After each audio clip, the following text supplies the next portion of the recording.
I know some people wanted this, so we're just going to try this for tonight. All right, guys, why don't we go ahead and pray, and we shall jump in since we're already a little bit late. My apologies. Would anyone like to pray us in?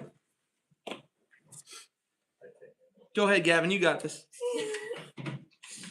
Heavenly Father, thank you today. Thank you for the massive amount of people that we have tonight. I think it's a lot bigger than it was last week.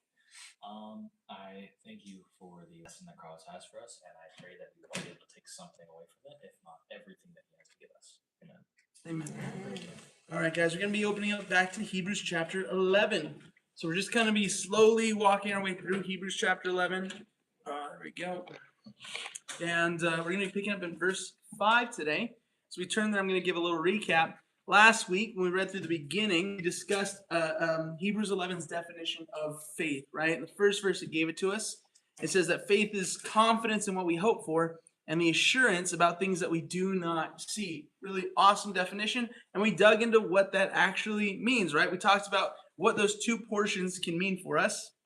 We talked about being our confidence in God's words, promises, and character, as well as a perception or understanding of the spiritual world. And verse 3 kind of highlighted this idea for us when it said, the visible to us was created out of that which is invisible.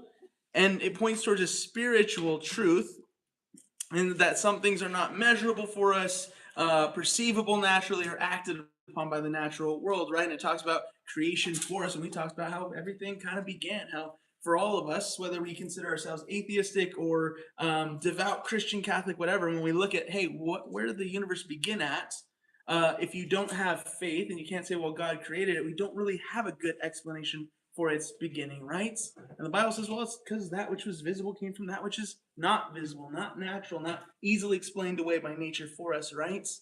And then we closed last week talking about why Abel's offering was better than Cain's and accepted by God. Does anyone remember kind of what we said about that?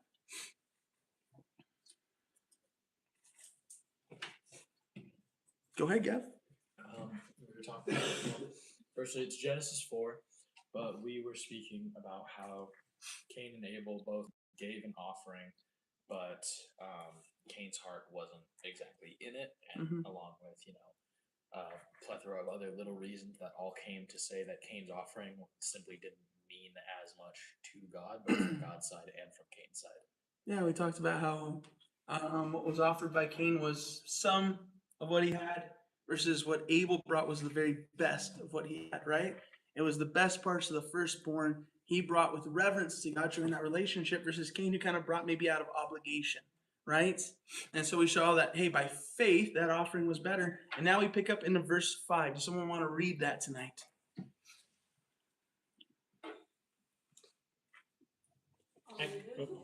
Go ahead, yeah. Take it, Kyle. Oh, me? Yeah, go for it. By faith Enoch was taken up so that he should not see death, and he was not found because God had taken him. Now before he was taken, he was commended as having pleased God. Beautiful. So let's stop and touch about this. What do we know about Enoch? Anybody in the room, what is your knowledge of the biblical figure Enoch? He was pleasing to God. Beautiful. What else? I think the verse is that Enoch walked with God and then he was not. That's pretty cool. That's pretty cool. I'm not going to lie. There's only two people in the Bible who are described as not like dying and being taken by God, but just kind of living and being taken by God. One is Enoch. The other is a prophet. Does anyone know his name? This is Elijah. Yeah, Elijah. I know, the Shudja is right there. It's one of the Eli's, right? In a flaming chariot. Very cool, right? And then there's like some stuff in the end times where we read about there being two prophets who are like speaking at the Wailing Wall and they cannot be overcome and all this different stuff, right? And like prophesying and speaking to the people of that age about what God wants. And a lot of scholars point and go, hey, there's two guys who didn't die, seemingly got taken to heaven, and then there's two guys who come back and are prophesying. It's really neat. Maybe one of them is Enoch, right? What's interesting is that when we read the Bible, though, especially in Genesis, there's actually two Enochs. We have one who's a descendant of Cain and one who's a descendant of one of the other brothers. So who knows what the third brother's name was? So we had Cain, we had Abel, and then we had Seth. Beautiful. He's a descendant of Seth, right? So if we open to Genesis 4, you don't have to. I'm just letting you know what you'll find. We find that first Enoch, who's a descendant of Cain, He's an Enoch that had a city named after him, may have been the founder of that city. Before the chapter kind of carries on the lineage of what goes on beyond him and Cain's family. And biblical scholars say this is not the Enoch that we're talking about here, but instead it's the second Enoch, which we do know a little bit more about. This Enoch came a couple of generations later. He's seventh generation of Adam's descendants, again from his son Seth. And Enoch was born into a world that seemed to have been already declining or trending into what we would see become during the story of Noah's life, right? Where there's nothing really righteous going on. God decides to flood the world, right? Because of the actions and behavior and the spiritual decline of those who were living at that time. So Enoch's kind of already in that world, and we're seeing that stuff take place. And we can read about Enoch a couple of places in the Bible. We have him in Genesis. We just read about him in Hebrews. And then we can also find him in Jude, chapter 1, verses 14 through 16. And I'll read that. It says, Enoch, the seventh from Adam, prophesied about them. See, the Lord is coming with thousands upon thousands of his holy ones to judge everyone and to convict them all of ungodly acts that they've committed in their ungodliness. And all the defiant words ungodly sinners have spoken against him. These people are grumblers and fault finders. They follow their own evil desires. They boast about themselves and flatter others for their own advantage. So what makes Enoch so special? Well, what we read here in Hebrews 11, right? He's referred to as someone who is pleasing to God or pleased God and was caught away by God before his natural death. Well, what about Enoch was so pleasing according to our text?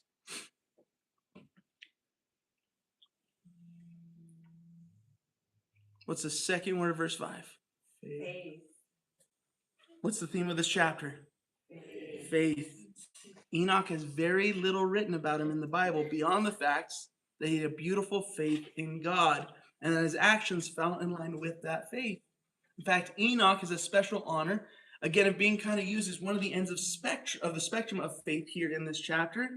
He is said to have received this honor because he was pleasing to God. And then look what verse 6 tells us. Who wants to read that real quick? Please. And without faith, it is impossible to please God, because anyone who comes to him must believe that he exists and that he rewards those who earnestly seek him. Beautiful. So when we're looking at Enoch's life, and it says that he's pleasing to God, well, this can also tell us by verse 6 that he's someone who had great faith in God, right? On the flip side, it tells us that if we do not have faith, we cannot be pleasing to God. In other words, being encouraged by the author of Hebrews to follow after the example of Enoch here, and are told that if we do not have faith, well, then again, we can't please God, and reveals more about what faith is exactly. In verse 6, it tells us faith is required to be pleasing to God because it requires us to both believe that God is a reality, that he exists, right? Really hard to be pleasing to God if you're like, I don't actually believe in God. I'm not going to really obey or believe him. I'm not going to interact with him, right?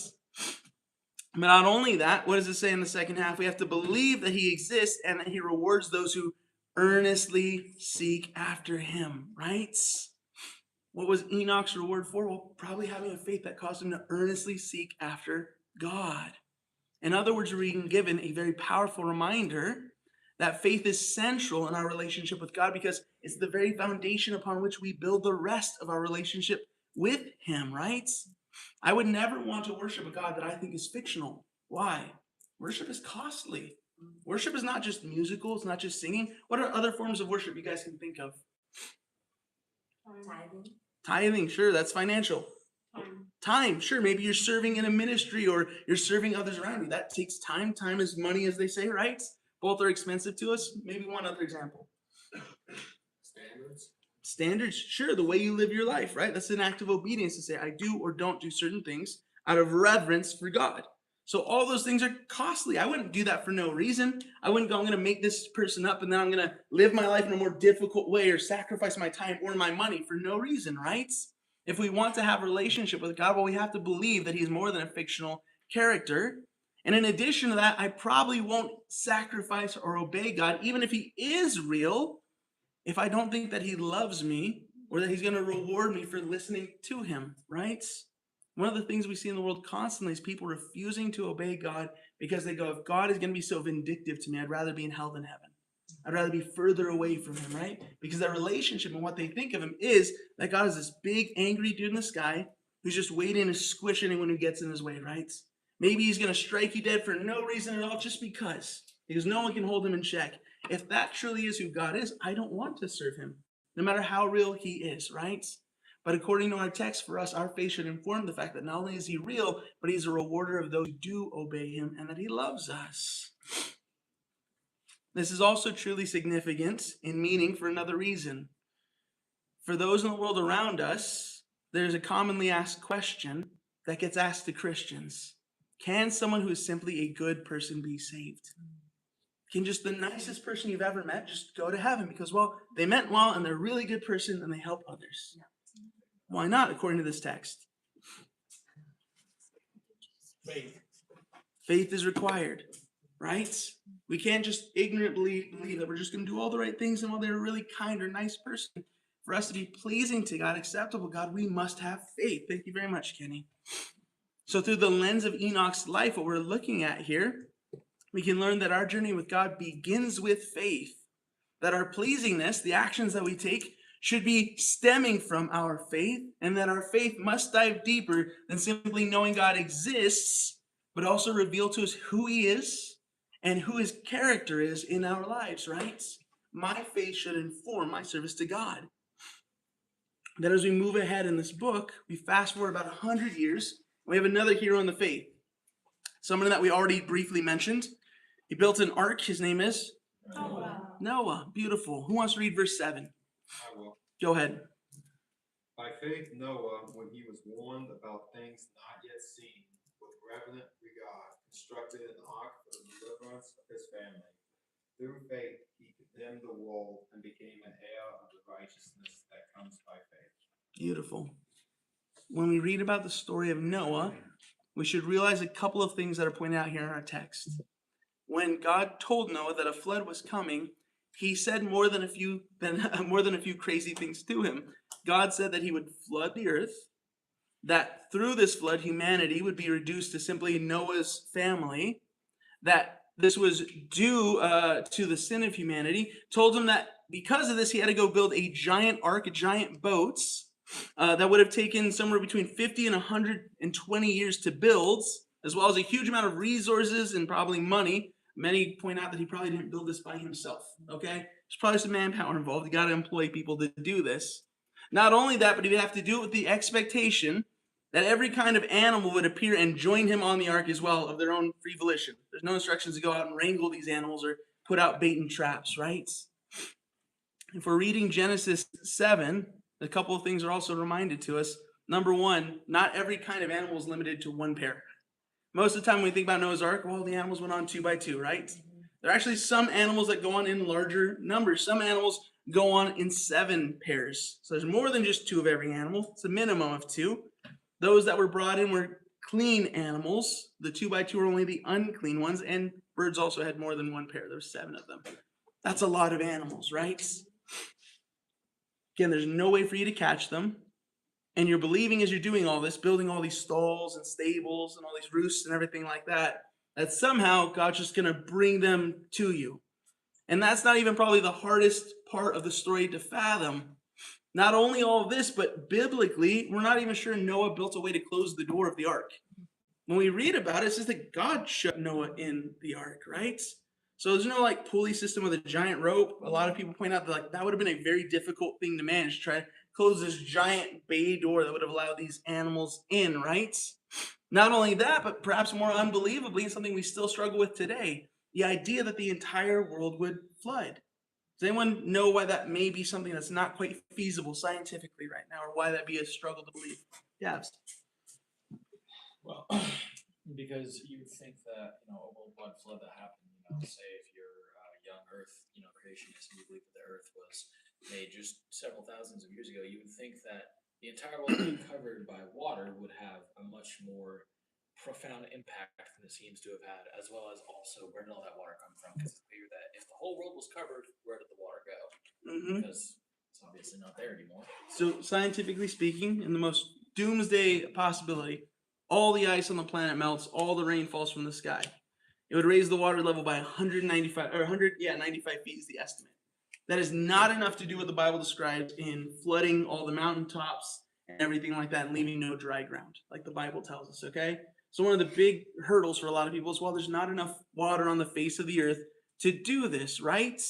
There's no way that we would have enough enough water to physically flood everything around us, like Genesis 7:19 tells us. Yet God told Noah it would happen. So Noah listened. He didn't go, well, God, where's all this water going to come from? He didn't sit down and try to figure out, like, okay, well, but if there's enough water to flood the whole world, where's it being kept? Wouldn't it have already flooded the world? And there's not just like 6 inches of water on the ground, right? They're talking about something massive. So he's looking at a couple of impossibilities. Giant boat, lots of resources. It's going to cost me a lot to listen to you. I have no way of catching all these animals. Doesn't look like I had any way of closing the ark, which if you leave the side of a boat open, what happens to it? It's going to flood and sink, right? Titanic, right? We're just going to we just split in half and go. Not only that, but there doesn't seem to be enough water to cause this flood. And yet God is telling me to do something urgently. For a lot of us, that would kind of be the end of the story, right? Hear God be like, maybe I need more proof. God, have you looked at the numbers recently? You didn't create enough water on the planet to actually do this. God, there's a lot of animals. Can I build a smaller boat? Because I don't think the animals are actually going to show up and I'm not going to be able to catch enough of them, Lord, right? Instead, he's led into obedience, and the only thing he has to hold on to in order to cause that obedience is what? It's faith, right? God is going to do as he said he was going to do, and God is willing to, even supernaturally, cause what he is willed to be to be. At that first moment that Noah heard from God, he had to believe that God was telling him the truth, not lying to him, not a practical joke, that God had the power to cause this kind of cataclysm, and that after this global disaster, that God would have enough tender care to protect and provide for his family in this new world, right? There are some people that, again, grew up in the city, got to meet these people. They're like, if you put me in the country and there's no civilization, I'd rather just die. I can't picture going out there and tilling fields. I wouldn't know where to find anything, right? For Noah, the reality is like, okay, you're going to have to redo everything, right? Your whole life is over. You have to start from scratch. For some people, that's already too much. We can now point this towards us a little bit. How many of us struggle to believe God's promises when they're brought to us? How many of us struggle to think that God is actually all he claims to be in all moments? And maybe not through our words. Maybe our words sound really good. Hey, I believe God's almighty. I believe God can do all these things. But what about through our actions? Again, it's very easy to say God's powerful. It's very easy to say that God can do anything that he wants to do. But the truth is that we often struggle with totally trusting in God in those moments where everything seems to go wrong or everything is kind of up for grabs, right? I'm not saying Noah didn't have moments of doubt. Yet, he did end up working diligently for what would amount to at least most of our lives. Let's say 50 years to build an ark. Who wants to start a project when they're 20, work hard probably every day except for the Sabbath, and then 50 years later when you're 70, it's finally done? Emily, do you think you could sell your kids on that project? Hey guys, we're going to spend all your best years building this giant boat. Why, Mom? Because God told me something bad's going to happen. Mom, did you have coffee before God spoke? Just wondering. Probably a pretty tough sell, right? Noah has to step out in confidence, not only that he heard God, that God is going to do what he's going to do, but then also walk in enough conviction to lead those around him into obedience as well. That is a terribly large and difficult task, right? And let's say it was on the outside, 120 years. Well, that's longer than probably any of us are going to live, right? That is a long, long time to toil at a task, believing God's going to do something and having to keep that confidence that God's going to do something year after year after year after year, right? When we look at it, Noah and Noah's life is that Noah's faith is a picture of something very important for us. It's faith in action, even in the midst of waiting, right? I love somebody posted it on social media, and they said, while you're waiting on God, understand that you're his servant and do what servants do. Serve. In the middle of waiting, continue to have an active faith. Don't have a passive faith. Continue to find people to serve and things that God has asked you to do and continue to work even in the midst of waiting, right? Noah's a very real picture of that for us. He's waiting and waiting and waiting for this to happen. And yet at the same time, he still has to pick up his chisel and his hammer and direct people and pour money in this project and continue and continue and continue as he waits for this to take place. And again, I have no doubt that this made Noah and his family look like fools to those around him, right? There's probably some workers on the job site like, listen, Noah, I will gladly take your money to help you build a boat. There's no way, buddy. There's no way this is going to happen. All right? But a fool and his money are soon parted. So why not? I'll just go and work for you. It'll be funny. I'll report back to the guys in town. Get a load of this. We just put the bow together. Hey, you know what? He's installing toilets like he's going to live on it. Oh my goodness. You should see the amount of rooms he put just for animals. He's got big cages, little cages, everything in between, right? It's a very real possibility, again, that he's spending his own money on these materials, his own time to accumulate this. And again, having to persuade his family to remain true to the course. Having his son come back and say, are we sure, Dad? Are we sure, Dad? Are we sure, Dad? Yet if God is leading us to do these things, we have to have enough faith to follow him, even when it costs us. If our faith is able to urge us forward into following God, then everything he says has to be viewed as possible, not impossible in our hearts, with a deep conviction. This has a million applications in our lives, but here's a few, right? Can we evangelize in the hope that God will bring revival, even if we haven't seen revival in our lives? Can we go out and preach the gospel and share the gospel earnestly, even if we've never led someone to Christ in our lives? Even if at moments it seems impossible, as we see many Christians who seem apathetic, as overwhelmingly statistics tell us it's unlikely that you're going to preach to someone and they're going to get saved, are we still willing to obey and do so? Are we still willing, even if it makes us look like a fool? Even if we get a weird reputation around the job site or school about, man, don't talk to them. They're real saved.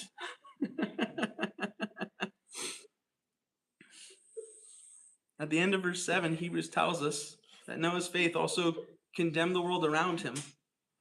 And I don't think it's because he was simply preaching from the top of his boat and pointing at people and picking on their shortcomings with his words, but instead that his life of faith and action highlighted their lack. Another question first. Do our lives do the same? Can we act upon our faith and in doing so shine a light into an unsaved world? Another picture for many of us that hits kind of close to home. Can we forgive and seek restoration in relationships that feel doomed? Can our actions condemn those about, man, they had it out and yet they're still working on things. They're still working together. They're still going to find a way through it. Can we believe that God can heal hearts and open eyes and even change people who have routinely acted harshly towards us? They've been, man, that was my grade school bully. Man, that's that family member. He gets drunk and wants to fight everyone every Thanksgiving, right? Can we believe, or, even if we can't visualize it, can we have faith that God can move in their lives? Can we choose to forgive first and wish good upon family members who have burned us or people who we'd call our enemies historically? That's kind of a big ask in a world like ours, right?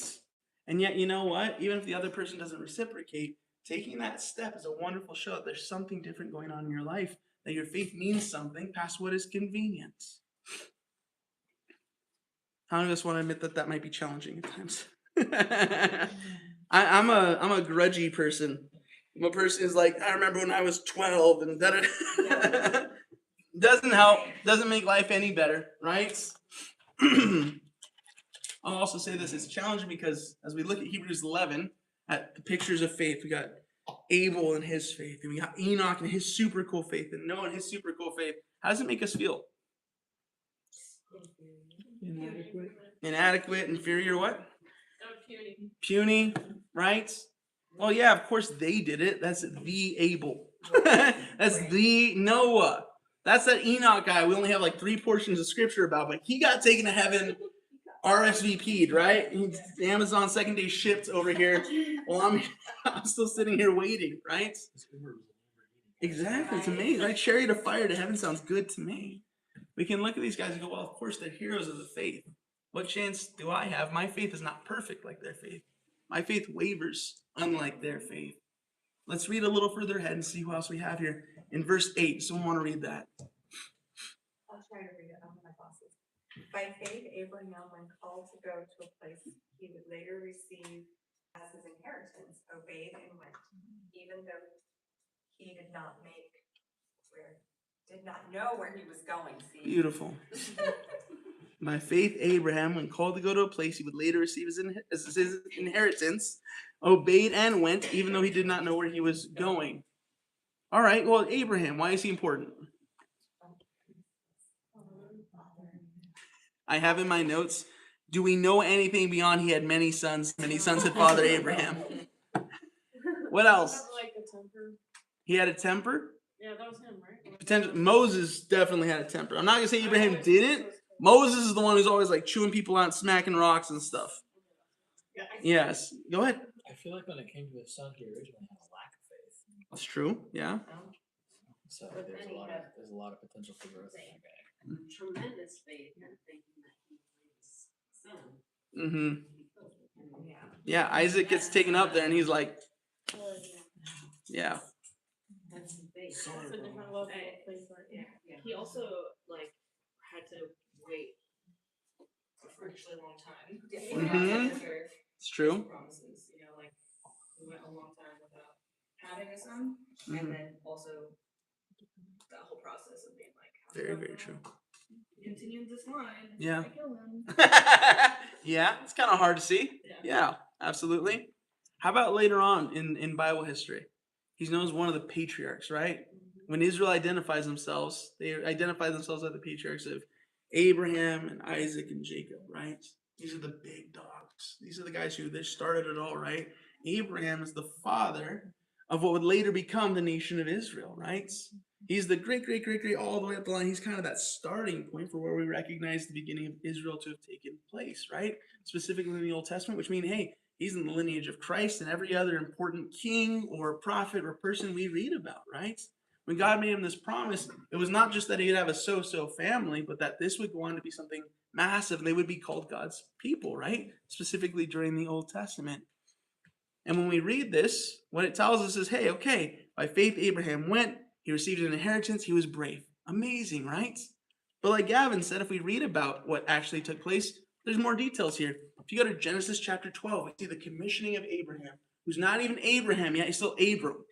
And God gives him his very first instructions about what to do. And in verses 1 through 3, it says this: the Lord said to Abram, go from your country. Let's say number 1, leave your hometown.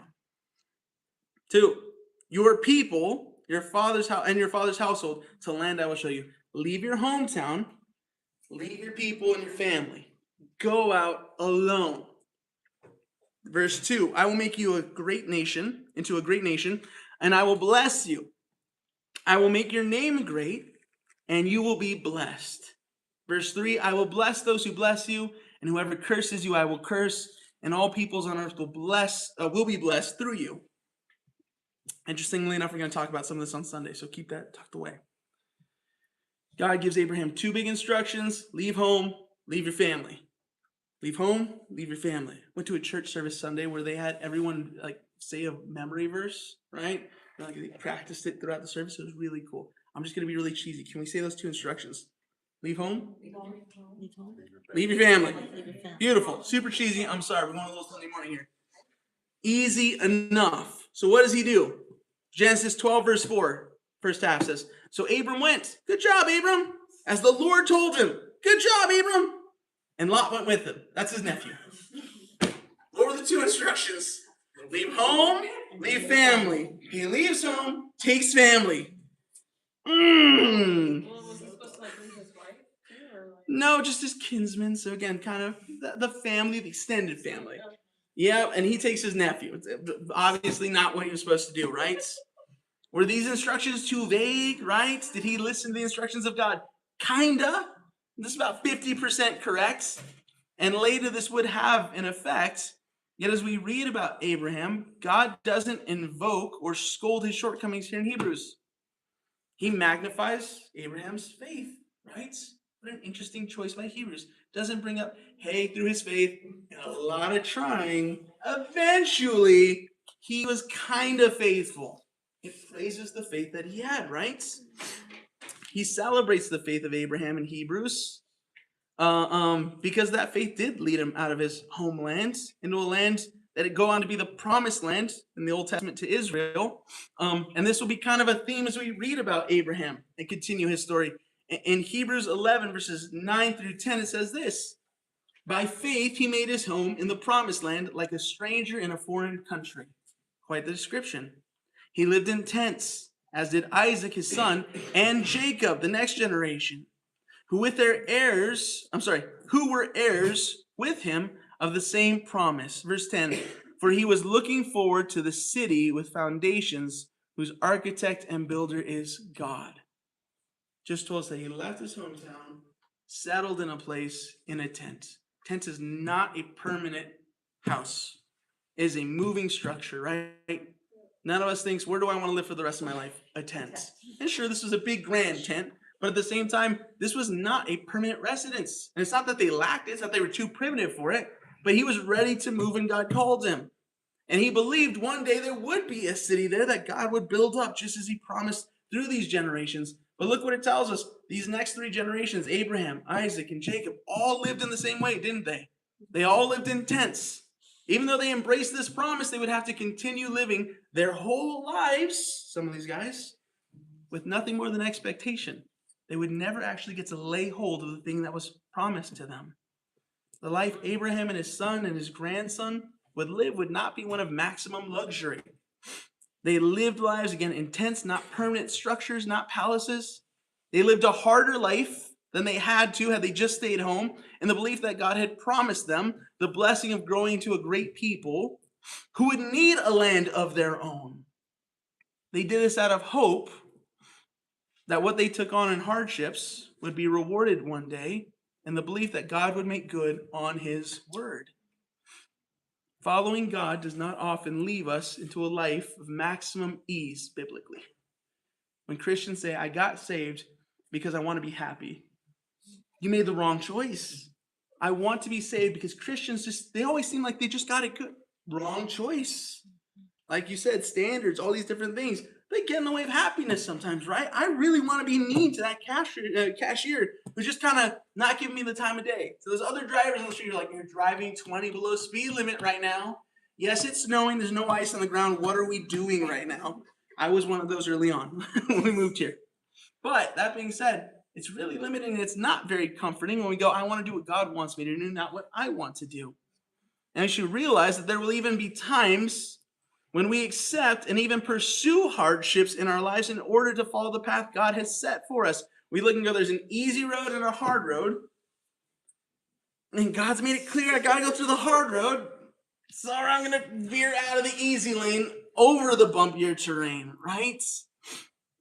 The idea that the gospel exists to simply improve our happiness is misinformed. And sometimes we will pour out parts of our lives to sow seeds and water fields that we're never going to draw a harvest from. Sometimes our lives are spent in the cause of things we will not see come to pass, just like theirs were. Yet if this is what God has called us to, we would be foolish not to. Let's read ahead in Hebrews 11. Who wants to read verses 11 and 12?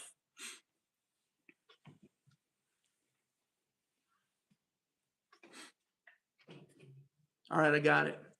And by faith, even Sarah, that's Abraham's wife, who was past childbearing age, was enabled to bear children because she considered him faithful who had made the promise. She considered God faithful. He was going to make good on his word.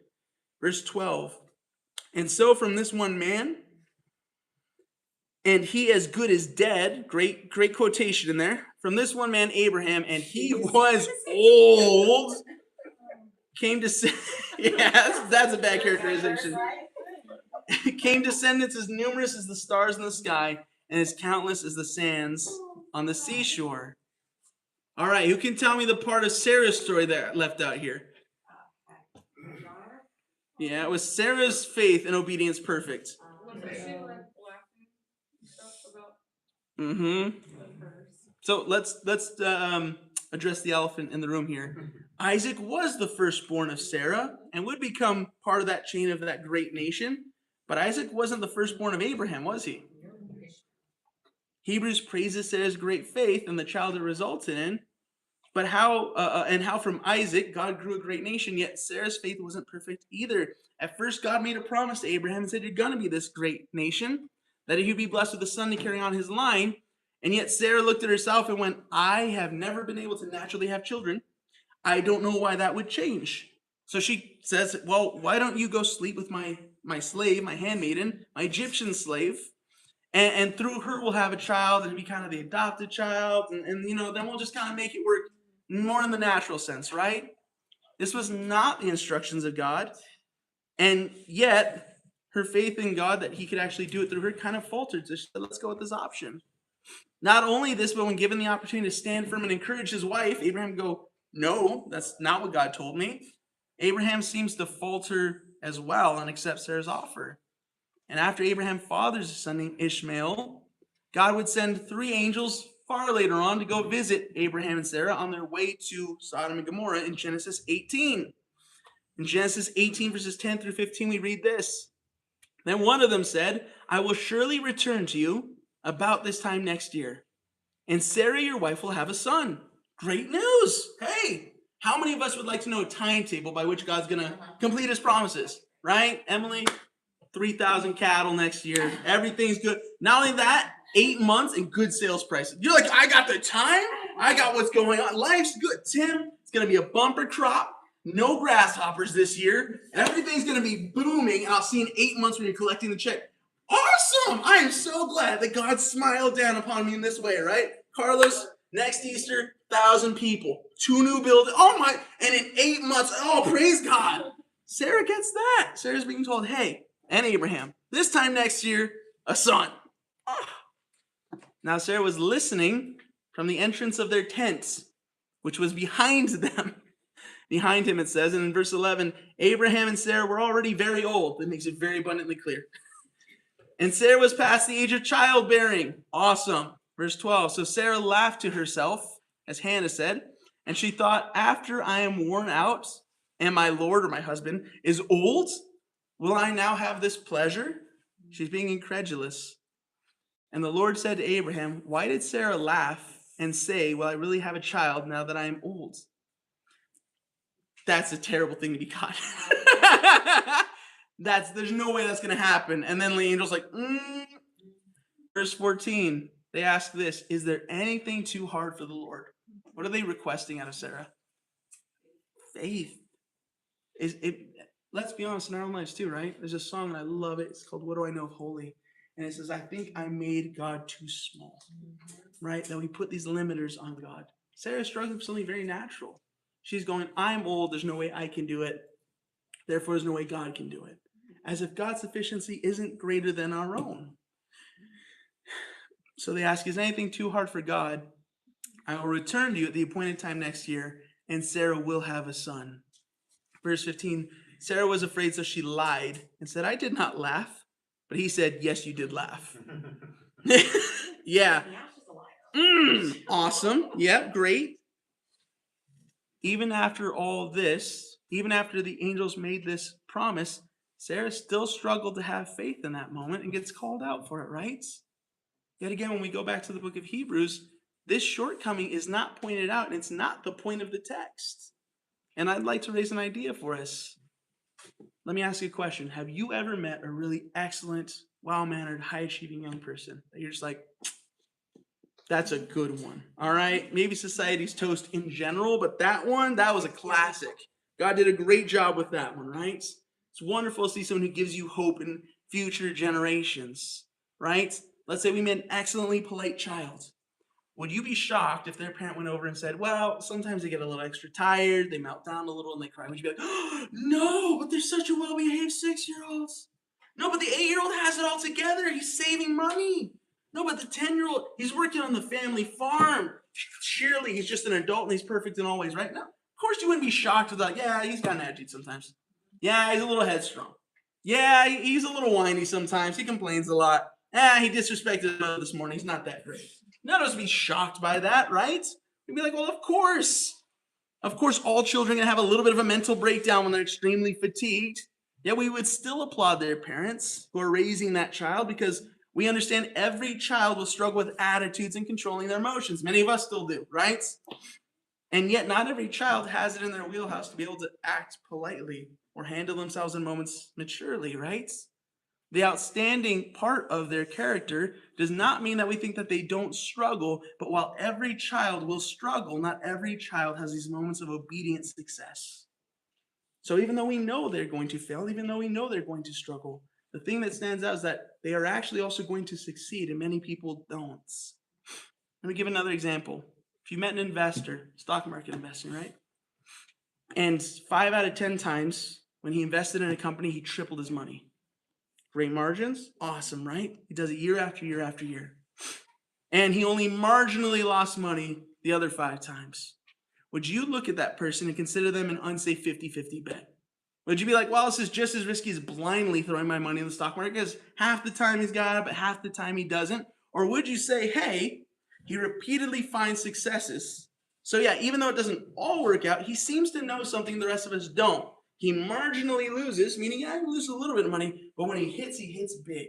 Would you feel confident putting money in that person's hands? Or more confident than you would in other people's hands? Of course, right? Why? Well, because he's looking for something that he's seen over and over again that helps some companies succeed. And while it's not a guarantee of success, we would say that this person is regularly, outstandingly able to identify things that are going to go well. We wouldn't fault them for not hitting every time. Instead, we would marvel that they hit at all in a market where far fewer find success at all. So too in the journey of faith that we're reading about here in Hebrews, it seems to emphasize the successes of people like Abraham and Sarah, because yes, they did fail in moments, even repeatedly, and they absolutely struggled with their faith. Yet they weren't devoid of faith, and God still worked through their imperfections and their imperfect faith to do amazing things. I wish to encourage us with this tonight, that if we have struggles in our faith, if we even have failures in moments of our lives, that's not an indication that we're too far gone. It's a sign for a need for future growth and an invitation to press further into your faith. The truth is that every person will fail in their faith, but again, not everyone will grow to see God move through their faith powerfully, and many will never lay a hold of their faith at all. God knows this, and the challenge for us is that we also need to be able to embrace this truth ourselves. Abraham's faith was not perfect, but his God was. And even though he failed at moments, he still clung to the promise of God. And even though he would live and die in the tent, and his children and their children would be born and raised in tents, he still trusted that God would do as he said. Even though he knew he would never see it in his life, yet he still trusted God all the same. And that's a parallel for us here in our closing verses. As we read verses 13 through 16, who wants to read that for me? Please. You said 13 through 16. All these people were still living by faith when they died. They did not receive the things promised, they only saw them and welcomed them from a distance, admitting that they were foreigners and strangers. People who say such things show that they are looking for a country of their own. If they had been thinking of the country they had left, they would have had opportunity to return. Instead, they were longing for a better country, a heavenly one. Therefore, God is not ashamed to be called their God, for he has prepared a city for them. Beautiful. We end tonight with a direct application, right? In the same way Abraham was led out of belonging, well, guess what? Spiritually, we're also called out of belonging in this world into being those people who live in a spiritually foreign land, right? When you're out of the world, yeah, everything's natural, everything makes sense. Of course they play by those rules, right? When you see a Christian who really is dedicated to their faith in the world, they strike you as different because they don't play according to the rules or live by the standards. They're not swayed by the same things, right? I love it when you see somebody who has no concept of Christianity having a conversation not about faith, and they get an answer they didn't expect. It's a cool thing to watch someone who's deeply entrenched in politics talk to someone who's knowledgeable about politics who's a Christian. It's like, what is this perspective? They thought, like, oh, we're the same team here, but then we diverge here, and then they come back to, what is your deal? They have a tough time, right? I love watching people try to wrap their heads around Christian charity. Because they're like, you don't get anything out of this. How many of us have seen like Tim Tebow headlines where they're like, he's doing this and he didn't even advertise it. There's no press conference. There's a Christian baseball pitcher named Clayton Kershaw. He's a Dodger. He's been an all-star. He's going to be Hall of Fame. He's the greatest left-handed pitcher since Sandy Koufax. Amazing pitcher I got to watch growing up. Awesome guy. And like I said, a great Christian. They figured out after a couple years that he kept disappearing for the offseason. Like, where's Clayton Kershaw going? He and his wife had an orphanage in another country, and he was teaching them how to pitch in his off seasons. He was personally funding it. And there was no press rollout. There was no, like, the Clayton Kershaw Memorial Orphanage for the, like, nothing. He's just doing it. He's just living life. Tim Tebow's been making headlines later, more recently, for political takes of his stance against certain things, right? And there's a bunch of people like he's misinformed, he's just a homeschool weirdo, da da da. But then at the same time, one Christian commentator was like, but you notice they don't really actually have any issue with Tim Tebow, right? Right. They're not like, but he's also a scumbag. Well, Tim Tebow's, he's terrible. He only does this because, they're like, we disagree with him, sure, but they can't really volley anything against him, right? They look at him and they're like, what is this guy's deal? Why is he praying on the sidelines? Why is he giving glory to God? Why is he not taking the credit or the honor that could be given to him? Well, because the Christian perspective gives us something else, right? We are foreigners in this world. We're not the same as everyone else. We go out from being a part of this world into being new creations in Christ. And for those who, we go from those who used to make up society in the opinions of the world to those who stand out against all kinds of these different norms.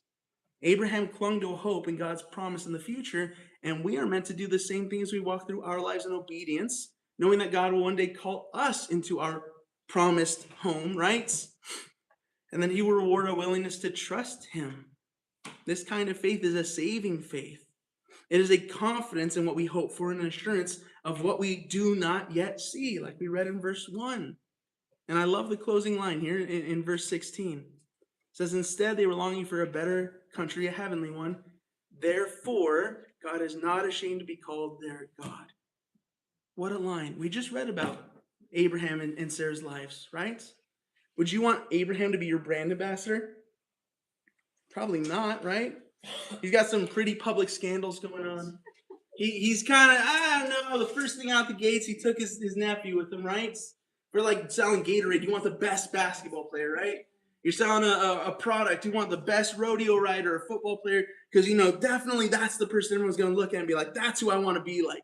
I don't know if I want to be like Abraham, necessarily in all ways. I don't know if I want to live in a tent. Doesn't seem glamorous.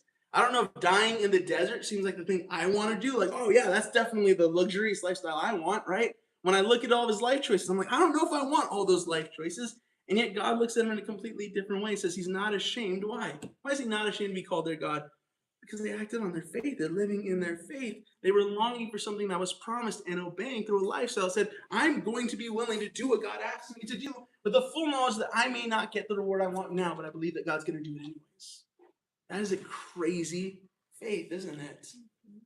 And even though he wasn't perfect, even though everything wasn't storybook and easy, God doesn't go, well, you know, I guess Abraham, he's not ashamed to be called Abraham's God. In our lives, we're going to have shortcomings, man. Sometimes we're going to be identified as the angry Christian. We're like, man, that Christian's just, they're always bent out of shape. I had a live stream, I'm going to turn this off. Love you guys. Bye.